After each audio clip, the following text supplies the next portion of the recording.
My name is Paul Crichton. I work at a company called Partners. And can you tell me a bit about your day job and what your organisation does? Partners is a testing company. We specialise in sort of manual functional testing and compatibility testing and accessibility testing. And my role within the organisation is Head of Accessibility and Digital Inclusion. And my day-to-day job includes testing websites, advising clients on how to improve their websites, working with members of the public to assess websites. So, I mean, from a business perspective, should businesses fear accessibility? Should they see it as a burden or an opportunity? For me, accessibility is definitely an opportunity. The UK population is generally getting a bit older, and as we do, we all have more increased accessibility needs. Many people don't realise that, for instance, once you get to around 40, your age-related long-sightedness starts to kick in, and things like your perception of colour contrast decreases as well. And then as you get a little bit older again, the way that you complete tasks changes, you become more conservative, so the way you think about doing things becomes different. A large percentage of the population is affected by accessibility issues. The other side of it as well, from a business perspective, is that older people, at least currently, tend to be the ones that have the most money.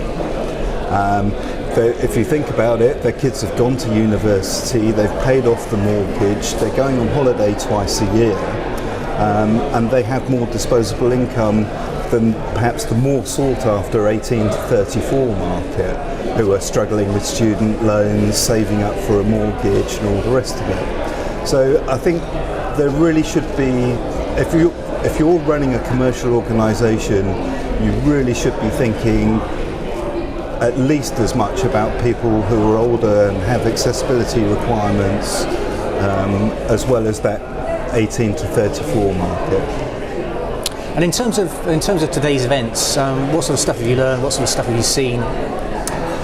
So far this morning there's been a wide range of topics discussed. There's been a really interesting discussion around ethics within testing. We've just run a workshop introducing our fellow conference goers to a variety of assistive technologies that people use. Speaking to some of my colleagues, they found the middle session that I was out of really useful. But I can't tell you too much more than that at the moment. Looking at the future, what kind of technologies are you most excited about in the accessibility space? I think what's really exciting is there's much more of a blurring of lines now.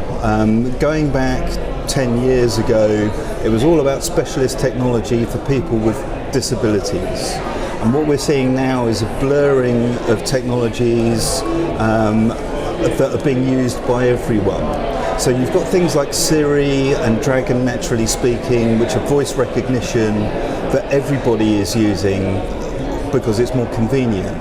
And that means that those products are becoming more mainstream, the price is falling down because more people are using them. And you're no longer catering specifically for a specific group. You're now treating them the same as everybody else. And that ultimately is what accessibility is all about, is treating everybody as equal regardless of any accessibility requirements that they may have.